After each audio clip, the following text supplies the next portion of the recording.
Greetings, friends, and welcome to another episode of The Mistake Zone, your weekly dose of our lives and the mistakes within them.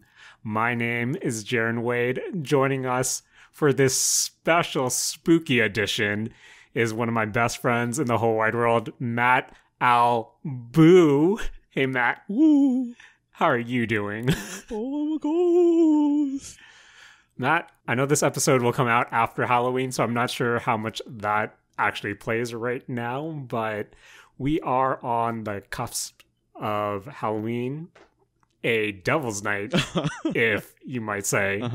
But Matt, I come to you the night before Halloween because I am currently getting my Halloween candy in order, just in case we do get trick-or-treaters tomorrow. Well, I guess this past Monday, depending on when our friends out there are listening to this episode. And Matt, I guess I have two things I'd like to discuss with you in regards to Halloween. Now that it's kind of...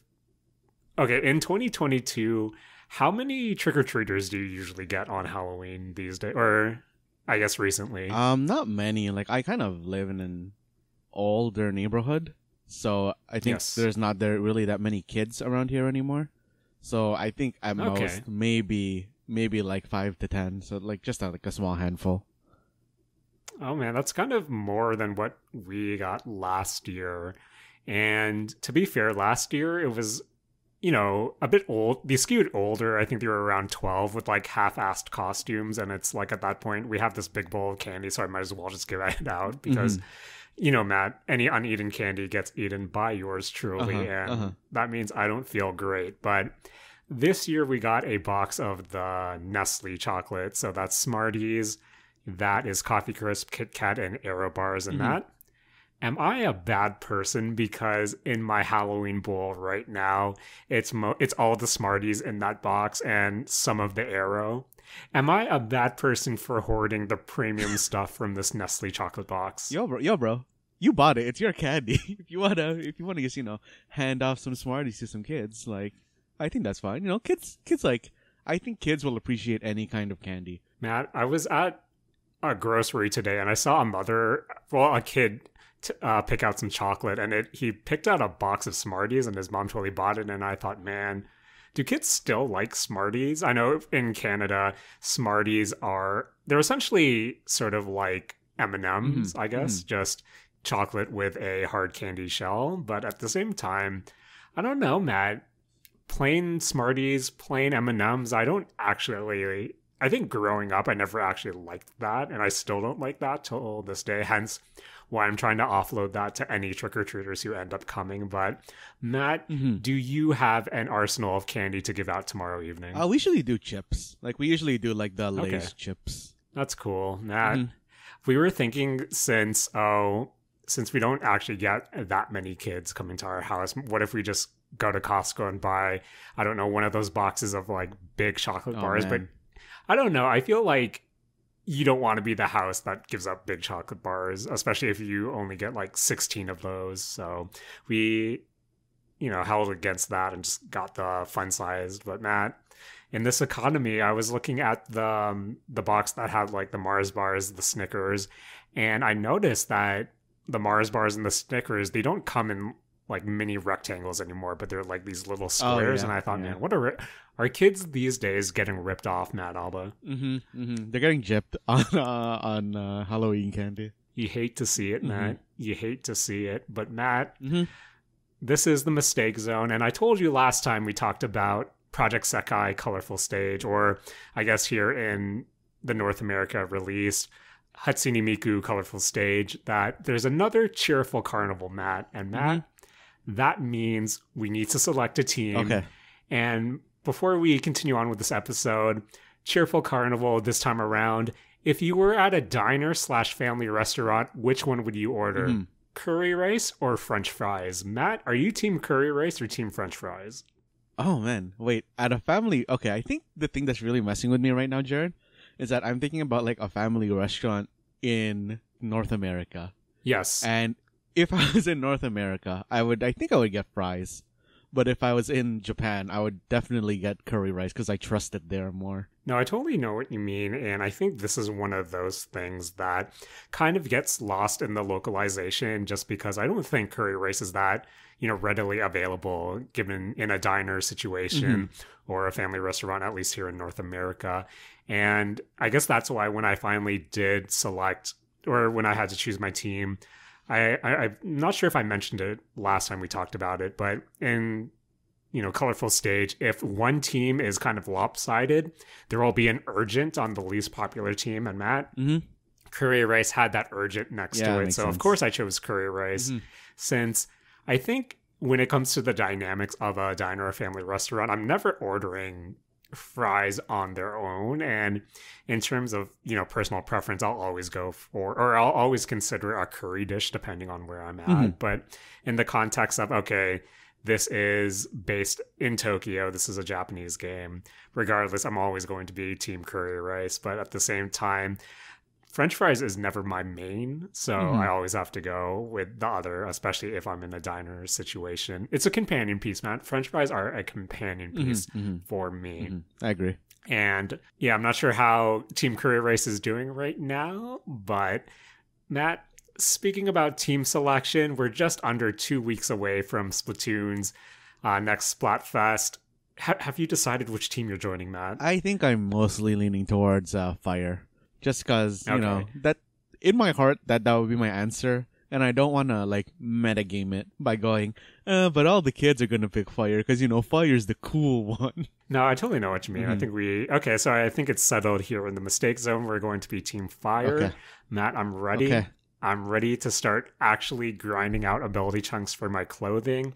And I'll be honest, before we kind of move on with the bulk of the episode, I know today I've been playing Bayonetta 3. You'd like to talk about Citizen Sleeper and Tinykin, but Matt, I have to mention, I feel like with Splatoon 3, I've only mostly just been playing Salmon Run. I'll try to do my win of the day and then bounce off to Salmon Run just to get my whatever unlocks for that current rewards track, try to get some ability chunks, some coins, and that. Did you get your first win of the day in Salmon Run? You can, but I want, just in case I'm not going to go ham on Salmon, or say I don't have that many hours left, I'll probably just try to bang. To me, it feels faster to get my win of the day through an actual turf war match, but Matt, there are some instances that I feel like are just unwinnable in Salmon Run. Yeah. Where I don't know, Matt. I know it would kind of break it, but part of me wishes there were just some instances where you can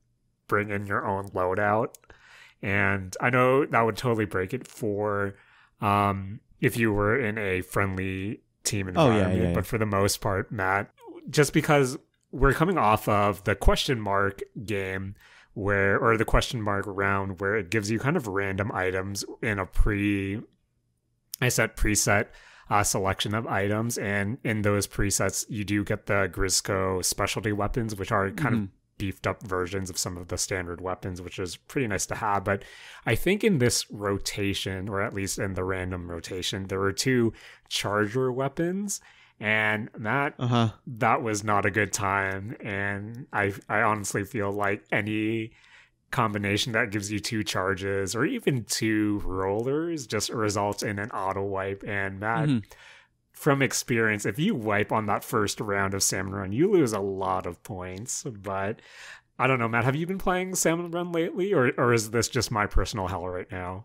No, I've been playing the question mark Salmon Run. I don't actually think it's 2 chargers in there. Oh, really? I think it's just they have a available weapon pool, and you can just randomly get charger twice. Yeah, and I guess I had some instances or some rounds where that happened, and we totally wiped those rounds. Yeah, no, I had something similar, and I was tilting so hard, Jared, because I got I'm pretty sure I got Squiffer twice in a row, and then some other really low fire rate weapon, and I just felt useless that whole round. I was basically getting carried by my whole team. I just stood by the basket and delivered eggs whenever they threw it close.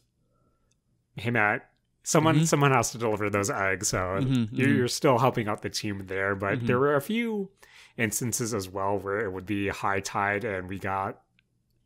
I don't know what the round's called. I think it's the glowfish one, or when there's just hordes of those little fish. Yeah, glowflies. Yeah. And I don't like that. I honestly don't. That's anti-fun. There are some situations in Salmon Run that is honestly just not fun to me, where I'm gonna wipe really quickly. I'll only get like 3 XP from the whole thing, and I don't know, Matt. I like the reward pool that you usually are able to get out of it, but at the same time, sometimes it's just frustrating, Matt. I love it, but at the same time, it feels like work, Matt. Salmon Run feels like work sometimes, and that kind of pains me because, 1, I want my rewards, and 2, I want my pink jumpsuit. Matt, are you close to the pink jumpsuit? Jaren, I didn't even know there was a pink jumpsuit. So to be able to unlock the pink jumpsuit, I believe first you have to spend at least 50 of the brown salmon eggs or whatever the reward currency is, and then 10 silver reward points, and then it unlocks the ability to purchase the pink jumpsuit for 30 silver reward points. And that I am not close to that, just because I'm not sure how the reward currency is distributed out. Dude, I only have like 2 silver scales. That's all I've ever gotten in my Salmon Run. Matt, before we move on, have you been able to defeat the King Salmonoid? I've beat it once. That's it, and I'm pretty sure that it was a fluke, because I don't know about you, but like when I'm playing, I very rarely, or I think like most of the time, the Salmonoid gets to around somewhere in like the 40 to 30% range, and then that's like around the time it ends for me. Yeah, no, that's usually how it goes.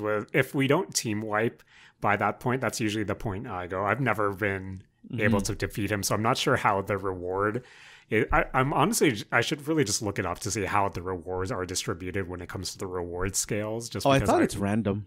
I legitimately thought it's random. Yeah. Man, that's kind of disappointing to hear, since I'm sitting on 8 silver. Okay, Matt, before we finish off with Splatoon, Matt, I'm sitting at 8 silver scales. I'm going to assume sometime this week I'll get 10. If you were in my shoes, would you go for the green jumpsuit or the yellow jumpsuit? I thought the yellow one was gold, actually. Am I thinking the wrong suit? I wasn't. Maybe it looks gold, but I thought it was yellow. Oh, no, I mean, I thought it cost gold coins or gold scales. Oh, no, they were both silver, 10 silver each. Oh, yeah. Okay. I think I think the yellow looks better. I don't really like the green suit, to be honest. I think that's just too much green when I really think about it, since it's green suit on green gloves. I kind of do like the contrast. I don't think the orange one is bad per se in terms of just overall aesthetic. But Matt, that was the Splatoon 3 corner. And I don't know, I'm still playing Splatoon. I'm really looking forward to Splatfest, even though that's probably going to be a bad time. Since, I don't know about you, Matt, but I feel like isn't ranked kind of, I don't know how it is, but I feel like all the monsters end up just being in turf war at that point in order to farm ability chunks. So I'm looking forward to a bad time in Splatoon 3, but looking forward to the grind, Matt. I thought they turn off like normal ranked, don't they? Or am I misremembering that? That's sort of the impression I got, just because of how many monsters I end up going up against. Just because I do think that for the whole context is, hey, here's this big celebration of Splatoon, but not everyone's sweating out there just to grind those ability chunks. Were you playing open or pro? I was playing open. Oh, you should play pro. Does pro have some sort of hidden MMR or something? It prevents teaming. Open is you can group with people. Pro, it's all solo queue. Okay. So you're less likely to run against teamed people who are know what they're doing. All right. I'll keep that in mind, Matt. I will keep that in mind. Oh, plus you can get to the 100 and 300 times matches. Oh, okay. You get a badge. Oh, wait, sorry, not a badge. You get the, I don't know if you saw it during last Splatfest, but you get the decoration around your name. Oh, okay. Yeah. I don't know, Matt. I feel like I got Splatoon 3 when Splatfest was happening, so I was really lost on all the nuanced stuff. And true. I was rolling my Splatfest T whenever I got a third ability chunk, so I thought, man, I feel like I'm doing something wrong here, and Matt was definitely doing something wrong there, so at least I know what to do this time around, Matt. Hopefully I'll get the dab. I'm currently level 80 something. So hopefully, Matt. Oh, nice. Yo, for sure. So Matt, I feel like we need to step into the anime corner for just a tiny second. But you're bringing us to the anime corner, Jared? Matt, I lied. It's not actually the traditional anime corner. But Matt, yesterday in the Japanese version of Bang Dream Girls Band Party, you know, one of my favorite rhythm games, there was a new collab event where, so Matt, essentially there are currently 7 active bands within the Bang Dream universe. And so far, 6 of the 7 bands have had a big collab, which ends up... So during one of these collabs, I think, Matt, you're familiar, one of our early Saturday morning arcade videos was, or at least Mistake Zone adjacent videos, was me, you, and friend of the pod, Stu Bean, rolling on the Bang Dream and Persona collab gotcha. So essentially that's kind of the extent of all the different collabs.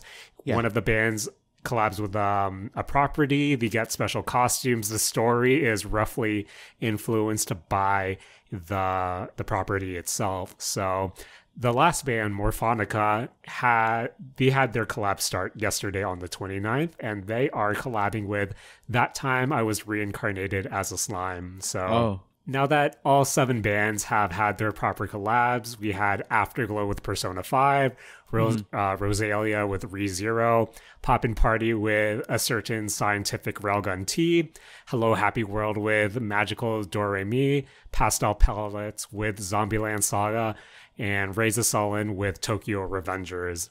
Matt, of all the 7 collabs that I listed, are there any collabs that actually surprise you that happened, or do you think there were better collab opportunities that might have been missed out on? I think the weirdest one to me, just because of like how I think of a Bang Dream, is probably Tokyo Revengers. Yes. Like I get that that's a popular show, but it's just like a surprising cross collaboration for Bang Dream and Tokyo Revengers. Yeah, just given kind of the, I guess, serious nature of Tokyo Revengers, which has a more, you know, for lack of a better term, more serious adult-ish storyline compared to Bang Dreams of, hey, let's all have fun and be in all-girl bands. So that was definitely one of the...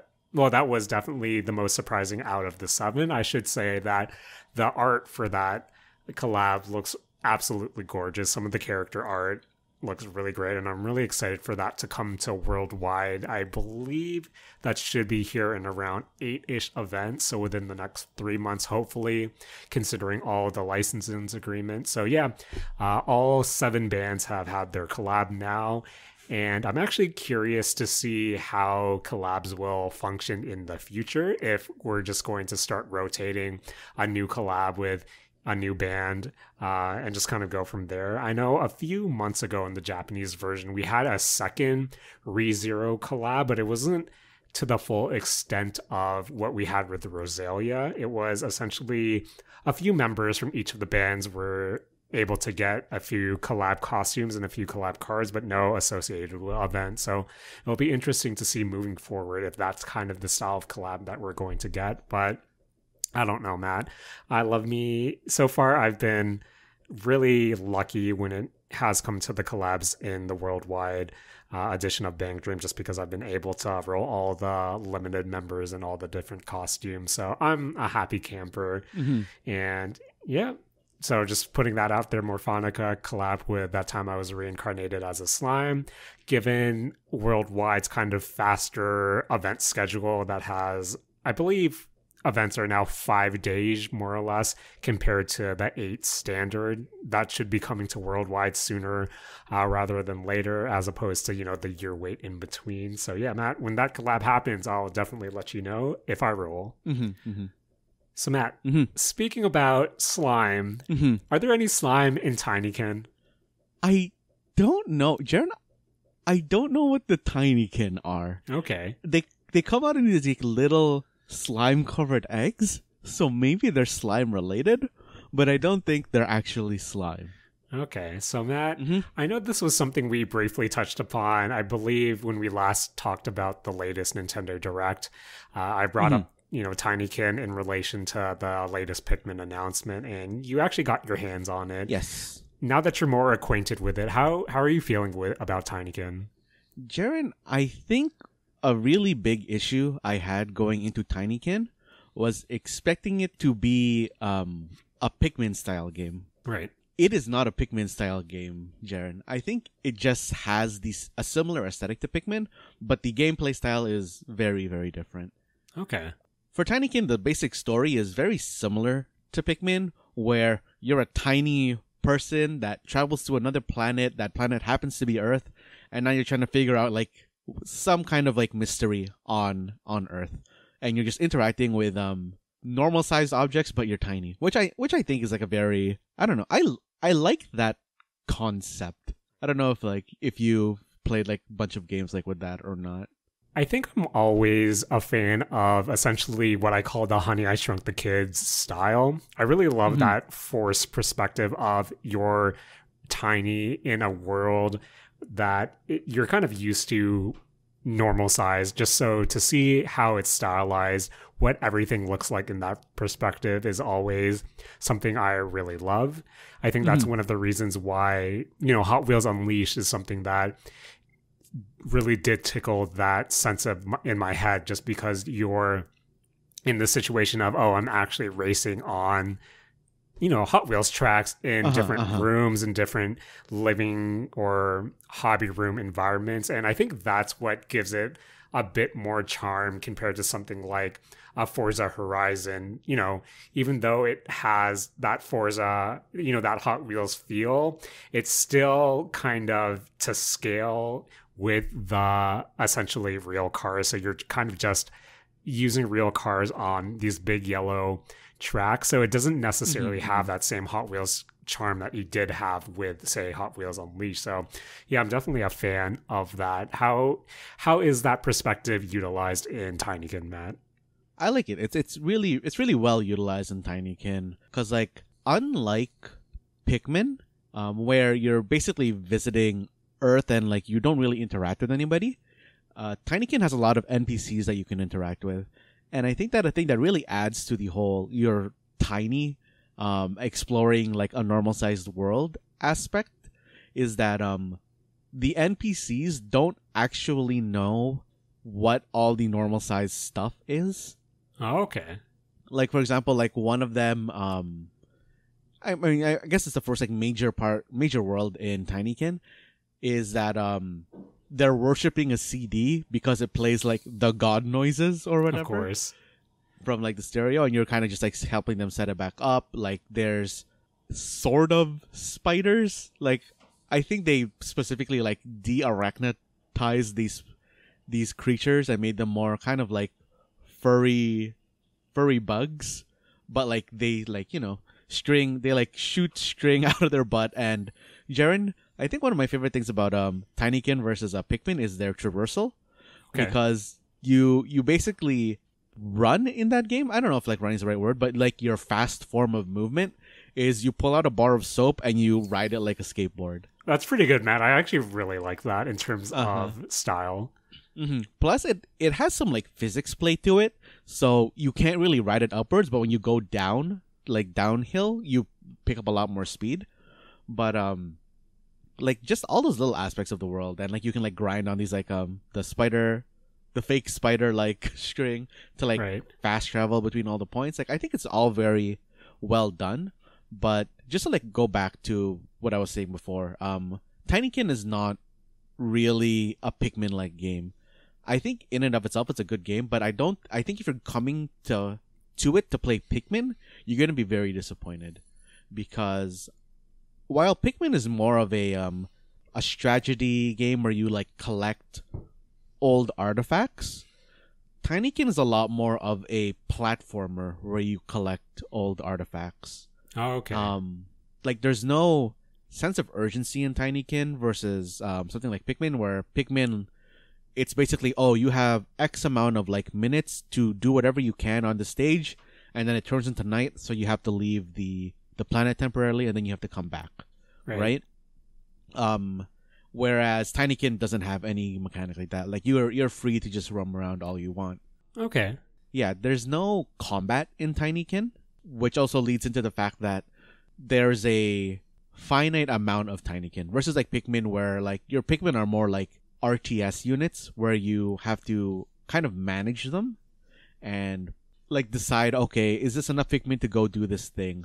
Whereas in Tinykin, one thing they specifically say in Tinykin is that so the world that you're traveling around is a house, right? And they specifically say, oh, Tinykin are afraid to leave their room that they're like born in. So if you leave the room, they won't follow you, which basically means that you have a finite amount of Tinykin for every room. And the amount of Tinykin that you get is the amount that you need to clear the room and collect everything, which I think is like fine. But yeah, like I think if you're going into Tinykin expecting Pikmin, you're going to be a little bit disappointed. But I think that Tinykin in and of itself is a fun game. I like there's a lot of quality of life aspects, like the Tinykin knowing where to put objects when after you like send them to pick it up. They're a lot better at that than Pikmin are, because Pikmin will kind of just like if you send them wrong, if you send them the wrong way, they'll just like walk into the water and like drown, and you just lose a bunch of Pikmin. But the Tinykin seems a lot smarter about it. Jared, there's something that weirds me out about a specific kind of Tinykin. Because all the Tinykin are divided into colors, right? Yes. It's like, oh, the purple ones help you lift things. The green ones, like, oh, they use their bodies like bridges. But there's these red ones, Jaren. And these red Tinykins, they explode. But Jaren, they die. and that seems wild to me in just like so you've seen how Tinykin looks, right? It's a very cartoony looking game. And to basically have tiny... who are supposed to be like, I guess, like these little like allies that you're picking up, and you're just throwing them at walls and watching them basically die, Jaren. Seems wild to me. That's actually pretty insane, Matt. And I don't know why that sort of freaks me out, that notion of being born to essentially help this this person traveling and then explode upon their wishes. I don't know, Matt. That seems like a pretty cruel fate, but maybe I'm reading into this happy-go-lucky game too much. But as you said, Matt, this is more so a platforming game. And given your Tinykin resources, how do you think the puzzle design really comes together, especially with a finite amount of Tinykin? Or do you think that it's designed pretty well, or have you run into some, just not really, or parts that you weren't really vibing with? I think it's done pretty well. I don't know how you are for collectathons, Jaren. Yes. But one of my, I think, like, least favorite things in that sort of game is one of the things that you have to collect is these things called pollen. And it's basically just like they're scattered around the world, kind of in the same way that like coins are scattered around in Mario. Like they're just on paths and you just pick them up. And those are my least favorite kind of collectible, Jaren, because they're so hard to find if you've missed one. Right. Because each of the rooms have like, for example, like one of the rooms has like, 1,600 of these. Oh my god. Okay. Yeah, and I'm at like 1588, and I cannot find these like last 12, and it's pissing me off. Is there like some sort of item or, mechanic that will allow you to track where the remaining ones are, or are you just left to your own devices for that? I think for that one you're left to your own devices, but like that's rough. That's rough. Yeah, but that reminds me that it does have something like that for a bit more of the major items, because you have these goggles and they have like augmented vision on it, and it marks any of the more major collectibles, like if you're trying to get this thing that you have to put back into your like tiny museum, it's like it'll be marked on the map, just to like remind you like where you're supposed to get this, or if an NPC asks you to do something, it'll mark where they are and kind of like where they want you to go do the thing, which I think is like a very nice quality of life. And it is also like nice that they do it inside of your first person view, because it makes you like seek out vantage points, which I think is like a very like nice way to make you look at the environment around you to see where you should stand and where you should go. Okay. Now that sounds really cool. Yeah, those last 12 collectibles is really messing with me in this room. So when you tell me that there's 1,600 of that collectible, especially in a room, do those double as currency, or are those merely just, hey, collect this, check off another box in your list of collectibles? It's sort of a currency. You have it's not really a double jump. You have like a suspended jump where like you jump and then you press the jump button again and it suspends you in the air and then you can glide. Kind of in the same way that remember like how Princess Peach operates in like Mario Brothers 2? Right. Yeah, so you can like glide like that, and you exchange that particular collectible for more hang time. Okay. So you get some through the story, but if you really want to extend it, you have to collect these the pollen, which is what that collectible is. Cool. But like overall, I think like Tinykin is a pretty like good game if you like interacting with like, you know, just like a bunch of like NPCs. I think the world building in that game is like pretty good. Like the path to like the second level was like, oh, you can't go through this like mystical door until you get the approval from the gods, and it's like, here's the token that's like the god approval, and it's like you look at the token and it's like, oh, a cat door chip, and it's like, oh, that's pretty good. That's pretty good, man. To lock that door. Yeah, I really like that genre. Not, would you call this a genre? I'm not really sure what the word is for like tiny. When you're made tiny, you have to interact with the world. No, honestly, Matt, I just again refer to the overall aesthetic or vibe just in relation to Honey, I Shrunk the Kids, and I think that is something that's definitely, you know, becoming more common within the video game space right now. I know, you know, Grounded recently just went into 1.0 after being in early access for, you know, just for a good period of time. And again, that utilizes the perspective of, you know, small kids in this big yard. Yeah. And I think Grounded is definitely something I also want to check out, but I'm not sure if I'm really in the mood for a survival game like that.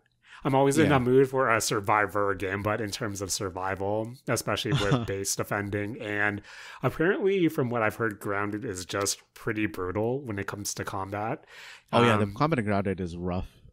So maybe that's something I'll keep in the back burner for me. But yeah, with how you've described Tinykin, it really does feel like an easygoing, you know, the fact that there's no combat also really adds to the platform nature. But Matt, you said that it has a glide mechanic. Overall, if this is a platformer, how does the platforming actually feel?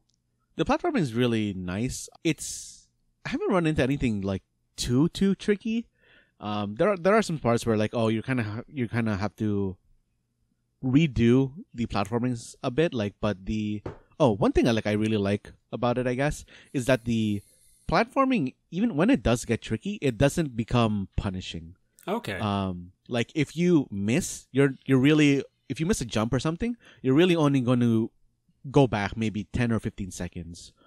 Or if you majorly like miss a jump and like it would like do a fall damage death, you instantly like respawn at the last place you touched ground. Okay, that's pretty good.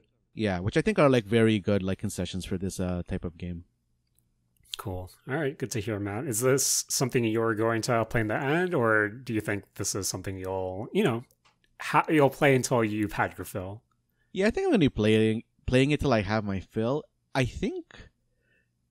Okay, so this is the type of game where at the very start they say like, okay, we need you to collect like these like X amount of things. I think it was 6 in this game. I've collected 2 of them. Okay. So I think I'm just gonna like keep going on and like seeing like how I feel about it. Okay. Cool. Yeah. All right, Matt. I think you've partially sold me on Tinykin. I know, you know me, Matt. Platformers aren't necessarily my jam that much, but I don't know. It seems quirky enough that I'll probably check out just to see, you know, how it plays. Where are you playing it on? Oh, I'm playing it on Game Pass. So like, if you have Game Pass, like, and you want to like burn a couple hours, I think like Tinykin's worth getting into. It's only like I think like 4 or 5 gig download. Okay, cool. Yeah. Something I'll definitely try to check out eventually. So Matt, speaking about Game Pass, I know you're playing another Game Pass game, or a game that's also available on Game Pass. How's Citizen Sleeper? Jaren I don't know if I like Citizen Sleeper. Really? Okay. Not because it's a bad game, but because it's stressing me out as a person. Matt, you know me. Mm-hmm. I don't like sad anime. I don't like sad anything. But stressful games is a genre that is also on the lower end of my interest. But what is Citizen Sleeper, and why does it have you essentially tossing and turning? Okay, so Citizen Sleeper is essentially a visual novel type game. The basic story is that you are a robot, and one thing I'm not really clear about is you are a robot who either has someone's mind cloned to them, or you sold your human body and now you live inside this robot. Right. I wasn't really sure which one it is, but I think both implications are kind of fucked up. Yep. But you live inside this robot. In-world, they're called sleepers. And you have run away from the company that owns your robot, or who you sold your human body to, and they put your mind in the robot. Right. And you've jumped off into space. You end up on a kind of like space colony. And now you're trying to just survive, because one of the things that I think is really messed up about this universe is that when you sell your body and are like put inside of this sleeper robot, these robots are specifically designed to fall apart if they're not upkept by the company. Right. So you're basically just trying to repair your body as it slowly falls apart until you can like find your way to, I guess, survive. Right. Okay. From what I've heard about Citizen Sleeper, you are presented with a lot. This is essentially a moral visual novel with a lot of moral decisions that kind of impact your kind of current playthrough, especially when you consider the whole, hey, I'm going to fall apart if I don't do something real quick. And that, I'm kind of guessing that's where the stress is coming from. But were there any moments so far in your playthrough that made you kind of sit back and go, man, I don't know about this one? Yeah, like before I specifically get into those moments, I just kind of want to talk about the mechanics behind like how the game itself works. Okay. So there's basically 3 major resources that you work with. One is called condition, which is basically the condition of your body itself. The next one is called just your action dice, which lets you do your actions. It basically rolls a 6-sided dice. The higher the number, the more successful you're going to be on the task that you decide to do. And then there's energy, which is your kind of like short-term HP. Like if you run out of energy, your condition like goes down faster. Like you're worse at doing stuff basically. And the game revolves on like a kind of like cycle or like day-to-day type time system. So at the start of each day or cycle, you roll however many action dice. The amount of action dice you roll depends on the condition of your body. And then you use those action dice to perform or interact with jobs. And like those jobs will give you like, money, or you're interacting with NPCs, or you're like hacking computer terminals and stuff like that.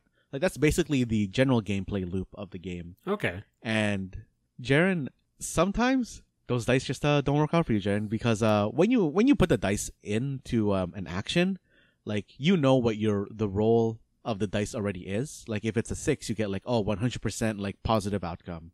If you put in a 5, it's like 50% positive outcome, 50% neutral.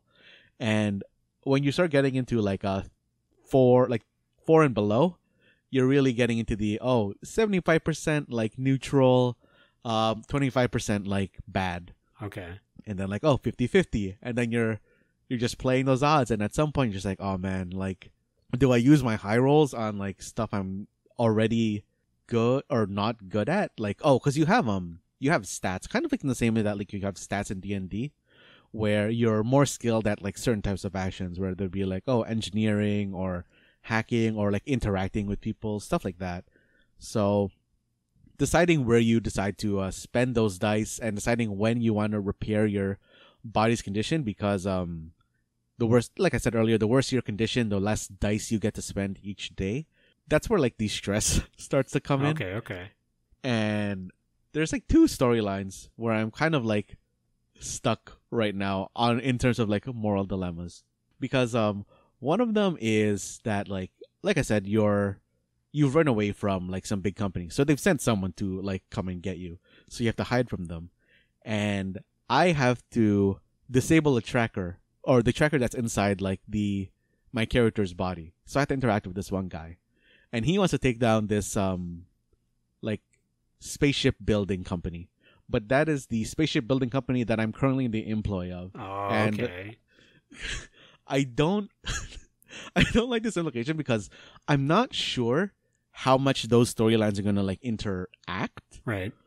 Do you know what I mean? Because I don't know if this is gonna get me fired from the job, the only job I can do on this station, because there was like, depending on which starting, I guess, character or build you decide to go with, you're initially kind of limited on what you can do in terms of making money. Because like, oh, really the options are, oh, you can repair stuff if you went into like an engineering type build, or you can hack stuff if you went to the hacking build, or you can like, oh, play the stock market if you're like I think it's intuitive type build. And I went engineering, so the fact that this guy I need this guy to disable this tracker, so I don't want to piss him off.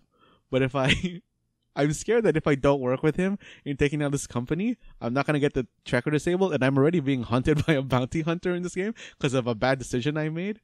Because I thought I could build a house quick enough. So I was like, okay, you know what? I'm going to spend my dice elsewhere because I know that, like, hey, this house takes engineering to build. And, I'm good at engineering. So I'll save this, like, last step for later. And when I went to go do that last step, Jared, there was another layer of stuff. And then I got caught by the bounty hunter because I didn't build my new house quick enough. Oh, no, Matt.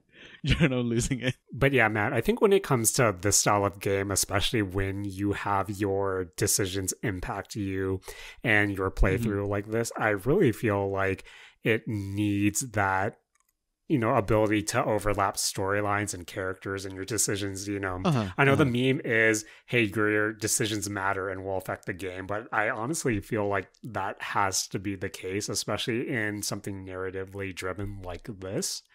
And I don't know, Matt, I know this is going to be kind of a wild, not necessarily association, but when I think of Persona 5 Royal and the fact that, it came out on Game Pass this week or recently alongside, the PlayStation 5 and the Nintendo Switch, I kind of think about the concept of social links in the Persona games.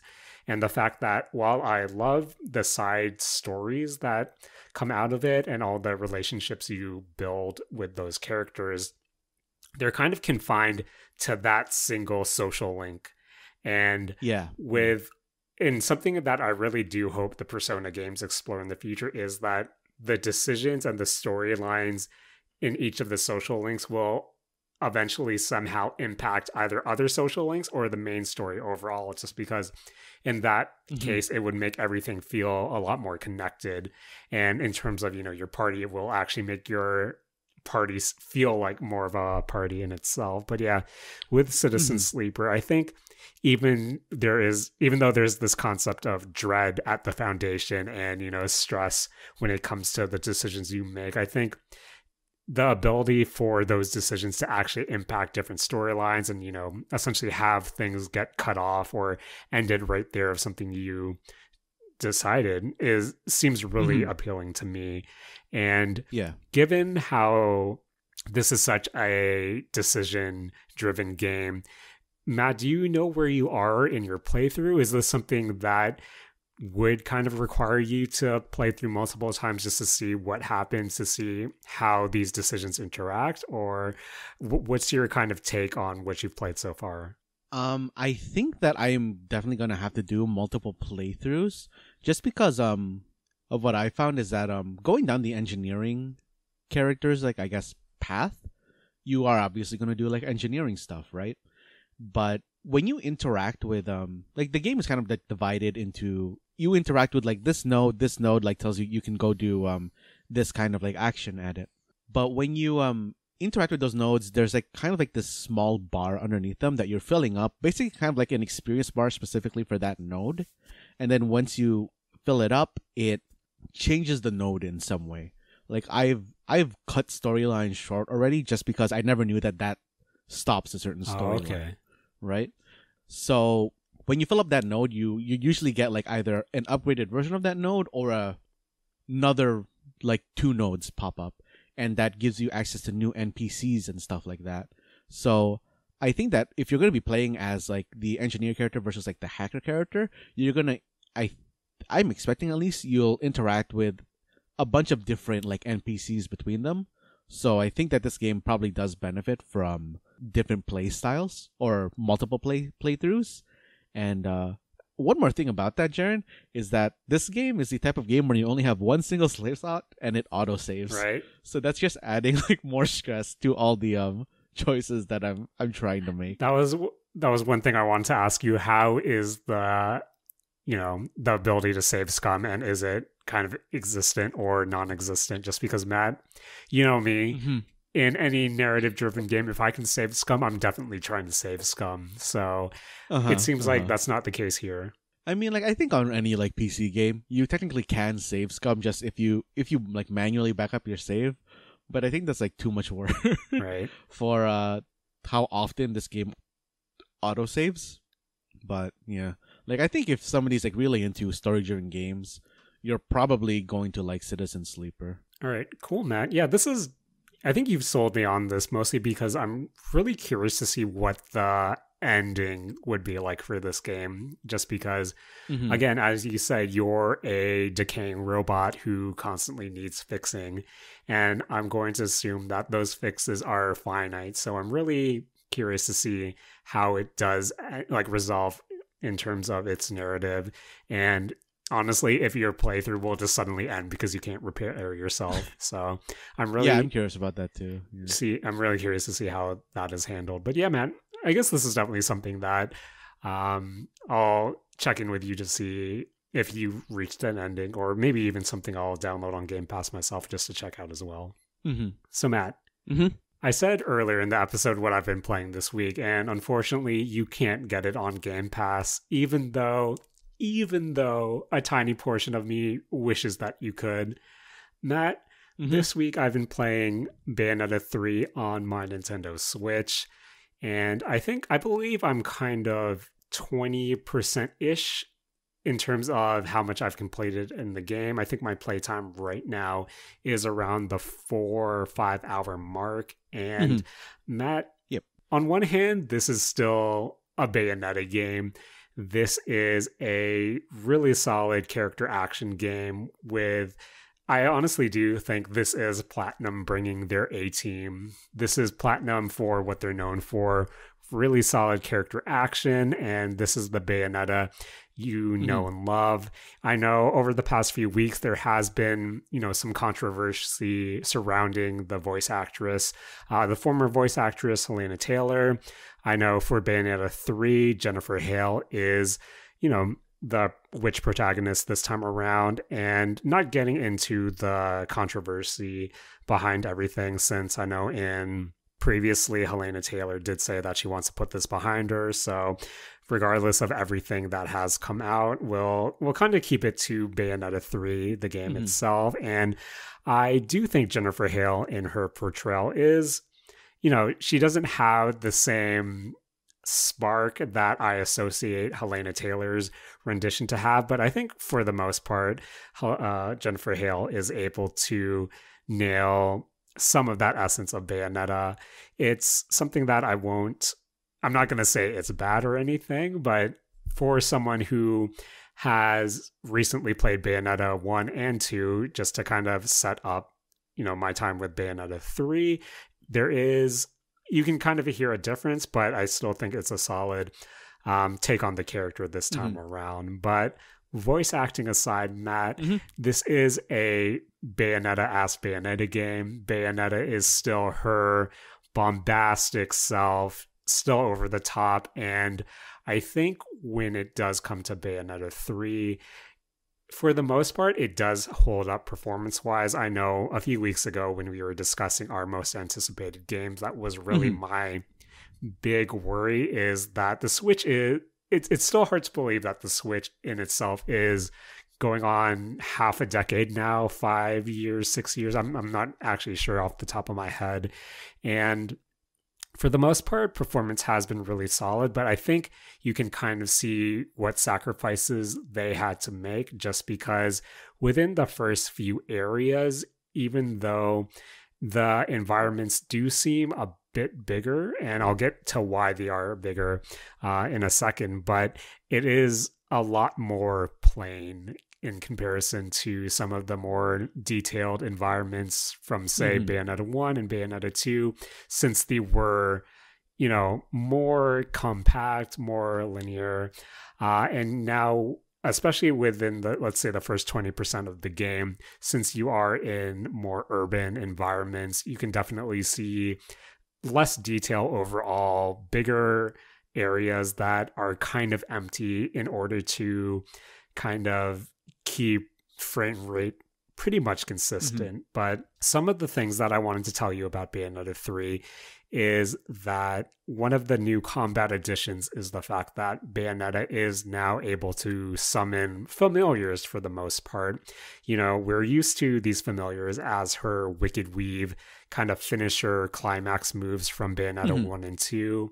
Essentially, during those kind of quick time events or finisher or climax finishers, we'd see Bayonetta summon these giant hair monstrosities and essentially act as finishing moves for boss fights or really big enemy encounters. But in Bayonetta 3, in the middle of battle, you're able to hold ZL or, you know, L2, the equivalent on your Nintendo controller, and Bayonetta will kind of stop in place and start dancing while she summons, say, you know, Madame Butterfly, who's this giant, essentially this giant demon lady, or her Gamora, who is that big demon dragon. And then, of course, you'll unlock different familiars throughout the game. But when you hit L2, it will deplete your mana and you'll summon these big creatures who are that you're able to fully control. Each have their own kind of similar to Bayonetta, their own projectiles, heavy attacks, light attacks, and special attacks as well, which actually adds kind of this, once again, it really speaks to the bombastic nature of Bayonetta, just the image of her dancing in the foreground while you're controlling this big, you know, hair demon to attack all your foes. But it's actually adds really this cool level of, you know, combo customization, just because as you progress in the, at least in the beginning of the game, you're able to unlock these different abilities where, okay, if you say you don't want to control your big demon friend, you can actually unlock an ability that essentially adds it to a combo finisher. So traditionally in Bayonetta, when you do a combo, it ends with her Wicked Weave attack, which is essentially just, you know, a big fist of hair. And I know big fist of hair sounds really weird, but those who have played Bayonetta kind of know what we're talking about when we talk about the Wicked Weave system. But essentially, you'll eventually unlock the ability to, when Bayonetta flashes at the end of her Wicked Weave combo, to hit L2 or ZL, and then it will summon your demon familiar for an added oomph to your combo. So yeah, you can definitely summon in the middle of combat, but if, you know, you're used to having Bayonetta do her own thing, you can actually have them or use them as an accent to your combo, which is nice. It gives you a flexibility.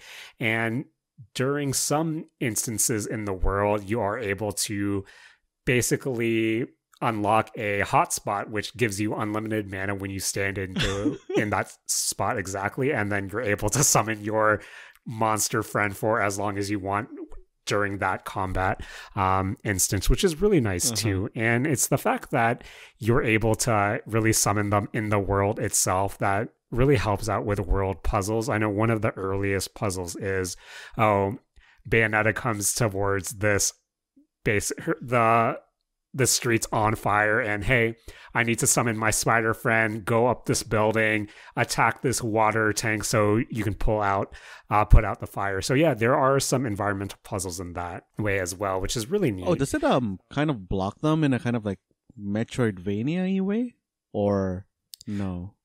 Not necessarily, just because it is for the most part, it is still a pretty linear kind of character action game where the path is forward, and you do come into environmental puzzles that you will have to use your familiar to kind of open up, just because it's not open world in a sense of a Metroidvania game. It is still instances or a chapter that you progress normally, but it is kind of an added flair to it as well. But Matt, as I kind of said during the performance section, the fact that you're able to summon your familiar kind of at will, unless you're in a tiny corridor, means that the levels themselves have to be bigger. Oh yeah, that makes sense. And so for the most part, compared to Bayonetta 1 and Bayonetta 2, as I said before, most of the levels themselves do feel bigger. It is kind of sanctioned off into chapters and different instances, but for at least the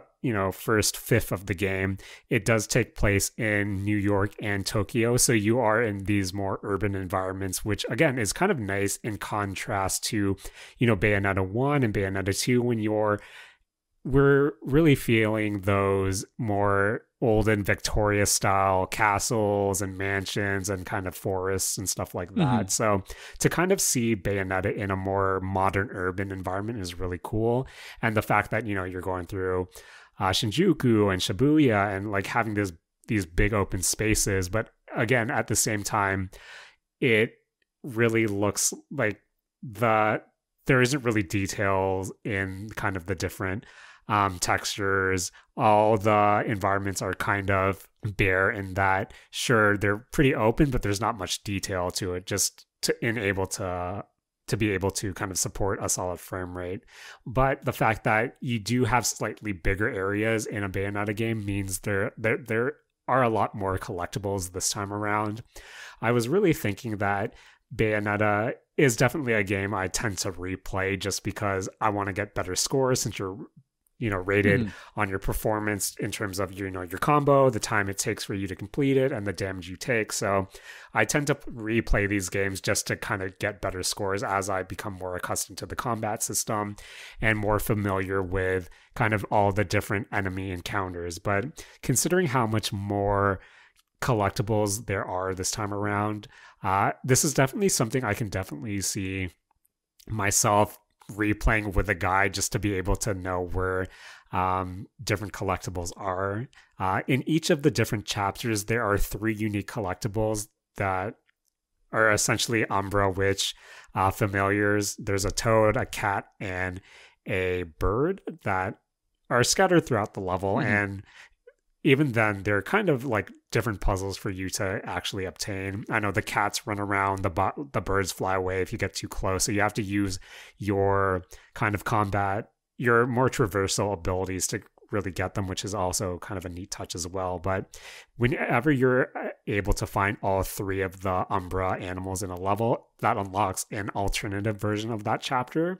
So again, Matt, there's a lot to do in Bayonetta, to me at least, in compared to 1 and 2, just because, you have a lot more collectibles. You have essentially bewitched achievements where you have to do certain things within a level to kind of unlock those achievements as well. So it gives you a lot of reason to replay the levels, aside from, getting a high score, trying to do it without actually having or being damaged, which was really fun in itself. And touching upon the familiar summoning system again, I think this is a cool evolution from what we saw in Astral Chain. I'm not sure if you played that previous Platinum game on the Switch, but with Astral Chain, you did have, a similar familiar with you when you kind of played the game.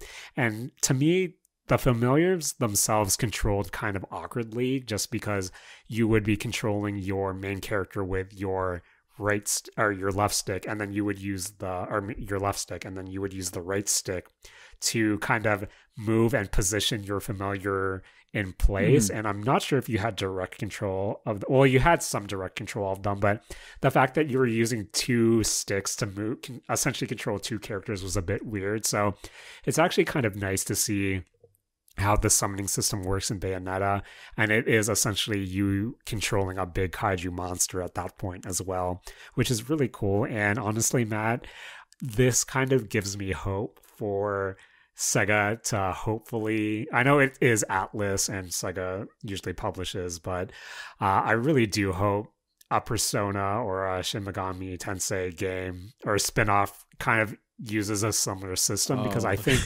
this type of like action game with a summoning system that gives you actual control of that summon does seem really cool as well.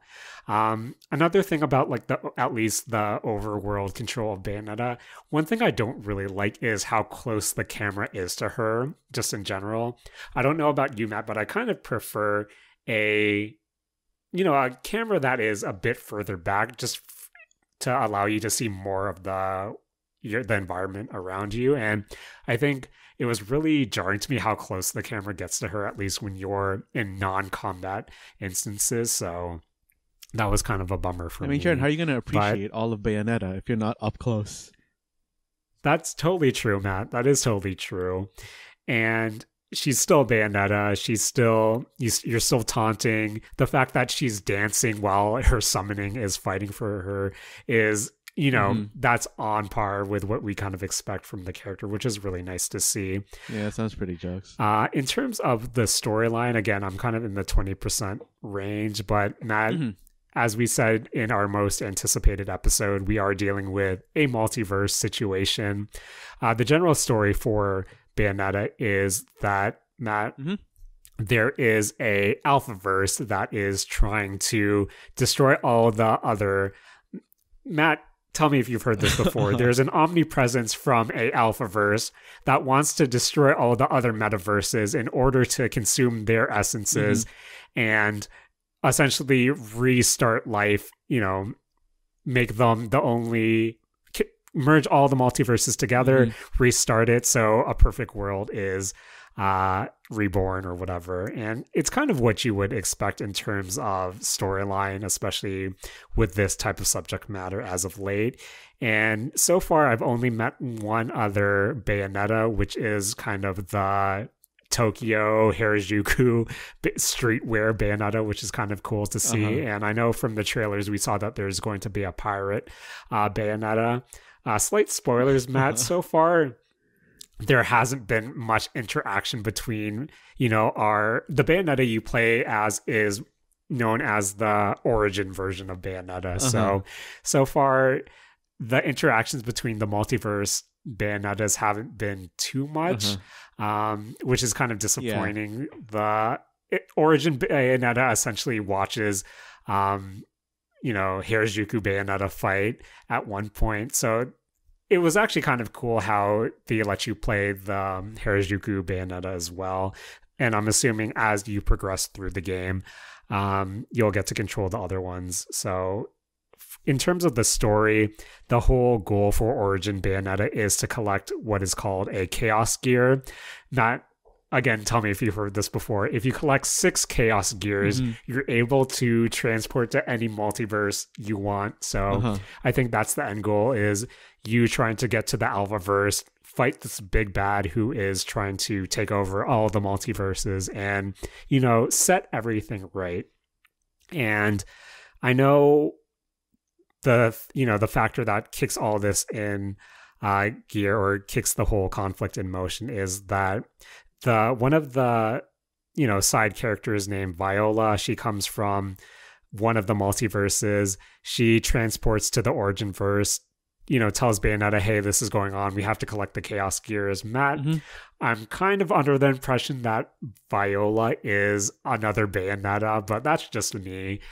We'll see how it goes. For me, I'm not sure how much you've played the Devil May Cry games, Matt, but Viola is giving me really big Virgil vibes, just because she has short white hair, she wields a katana, and I'm assuming at some point I'm going to play as her as well. But yeah, I think so far with my time with Bayonetta, it has been, I'm really enjoying myself, just because, me, I'm a fan of character action games, but it also reminds me how garbage I am in character action games, just because, Matt, you know me, I mash X, I mash Y, and hope cool things come together. I did that with the Devil May Cry games. I've done that with the previous Bayonetta games, and I've done that with Nier Automata as well. And Matt, nothing pains me more just to watch a good character action game compilation and seeing people do quick combos or like really cool looking combos. And I'm the kind of guy who will be mashing X and Y and then going, Matt, my hand hurts. I need to stop from all this mashing. But I'm at that point where I'm slowly unlocking the ability, like her ability tree. I'm unlocking, launchers, slides, attacks that fling me forward. So combat is opening up. And of course, as someone who has played Bayonetta 1 and 2 recently, her witch time dodge, essentially when you dodge at a certain time, if you do it correctly, like in that parry window, time slows down, allowing you to open up combos. And Matt, I'm the kind of guy who, even though I've played Bayonetta 1 and 2 recently, as I said before, I don't know, Matt, I'm really bad at witch time. It takes me, I need to be in the zone. I feel like a lot of the different kind of boss encounters, I'm hitting it too late. So I'm not like actually hitting witch time, but when I'm in the zone, Matt, I feel really cool. But yeah, that's kind of Bayonetta 3 in a nutshell. Before, we finish off, I do kind of want to talk about, again, the idea of it utilizing the multiverse concept. We've seen that with lately in the Marvel movies as well, especially with, say, Doctor Strange. And then I also think of something like Inception, which isn't necessarily a multiverse film, but at the same time, some of the stylistic choices that they do have has impacted how, the multiverse movies have been presented. And Matt, playing through some instances of Bayonetta 3, it really makes me feel like, oh, they definitely watched like the latest Doctor Strange, or they watched Inception recently, just because some of the set piece moments really do utilize that, all these worlds are falling into each other, which really does result in some really cool visual effects. And one of my favorite things about Bayonetta 3 so far was, I'll kind of call them the vehicle instances, where you're really on your familiar and you're flying around these levels on a set path as kind of the world collapses in itself. You're jumping from building to building,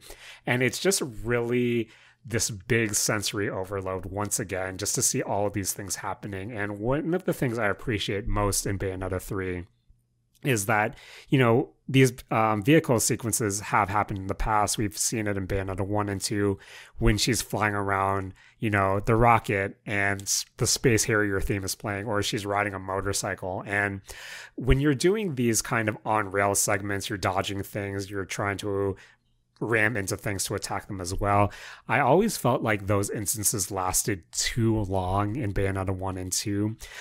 In these vehicle instances, or these familiar instances in Bayonetta 3, I feel like they're just the right time, that they don't overstay their welcome. So that's really an appreciated kind of quality of life change as well. My only gripe with these moments is that so much is happening around you. Buildings are exploding, worlds are falling into one another, that it's kind of hard for you to know where to jump next, or say like in this point in particular, you're on her spider familiar, and it's cool that you're able to swing with the spider as well, using its kind of special move. But at the same time, so much is happening on screen that it's really hard to know where you're supposed to go next. And when you use their swinging mechanic, it's kind of on a cooldown afterwards. So if you miss where you're supposed to go, you're kind of boned in that regard. So I do think that it is kind of more forgiving compared to 1 and 2, just because